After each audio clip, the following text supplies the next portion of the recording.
পশ্চিমবঙ্গের ছোট্ট একটি গ্রাম শান্তিজান। সবুজ মাঠ, সরু পাকা রাস্তা আর আকাশ জুড়ে সাদা মেঘ। এই গ্রামের এক কোনায় থাকেন হরিকৃষ্ণ, গরিব কিন্তু খাঁটি মনের কৃষক। সকাল 4টায় হরিকৃষ্ণ উঠে দুটি গরু বজরঙ্গ আর হলুকে খাওয়ান, তারপর একমাত্র বিঘা খেতে নাঙল চালান।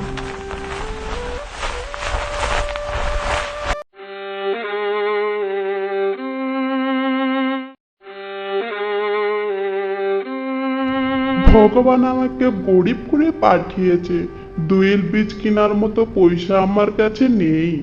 পুরনো বীজই আমার ভরসা, শ্রম হলেই ভাগ্য একদিন ফড়িং হবে নিশ্চয়।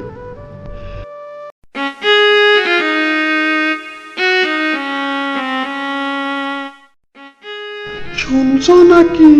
ওই পুরনো বীজ নাকি আবার চাষে দিচ্ছে।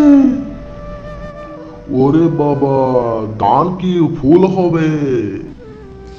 হরিকৃষ্ণ চুপচাপ, কিন্তু নিজের উপর বিশ্বাস রেখে তিনি বীজ বুনে যান।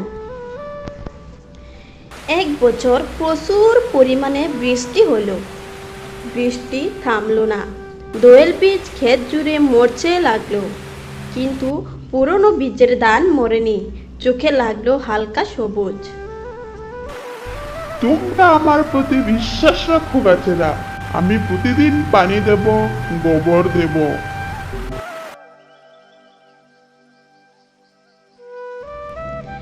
2 মাসের মাথায় হরিকৃষ্ণের ক্ষেতে রোদে ঝকঝকে সোনালি ঝিলিক। গ্রামবাসী দৌড়ে দেখে, কি অবিশ্বাস্য কাণ্ড! ওরে বাপরে, ওর দান তো রূপালি সোনার মতো।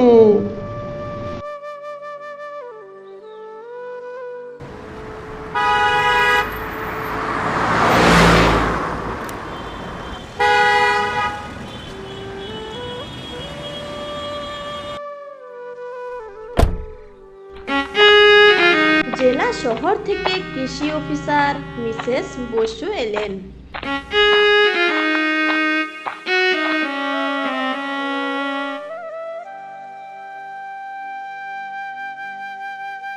আপনি পুরনো বীজে এত উৎপাদন করলেন কিভাবে? খাঁটি গোবরের দেশি ওষুধ আর পরিশ্রম ম্যাডাম। আপনাকে ইমানদার কৃষক পুরস্কার দেওয়া হচ্ছে, সাথে মাটি পরীক্ষা কিট ও উন্নত যন্ত্র পাবেন। হরিকৃষ্ণ এবার শিশু ও মহিলাদের শেখায় কিভাবে নিজের বীজ সংরক্ষণ করতে হয়।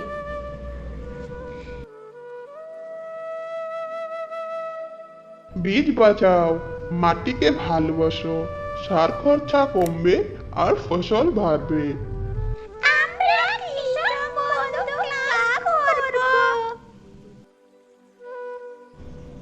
এবার পুরো গ্রাম হরিকৃষ্ণের পদ্ধতিতে চাষ করলো।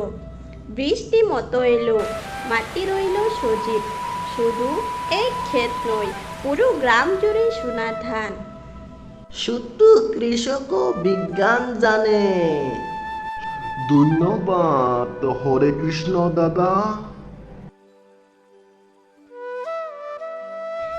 আজ থেকে এই গ্রামে খোলা হলো কৃষক শিক্ষা কেন্দ্র। হরিকৃষ্ণ হবেন এর পরামর্শক। আমার সোনার ধান শুধু আমার না, গ্রামের লক্ষ্মী।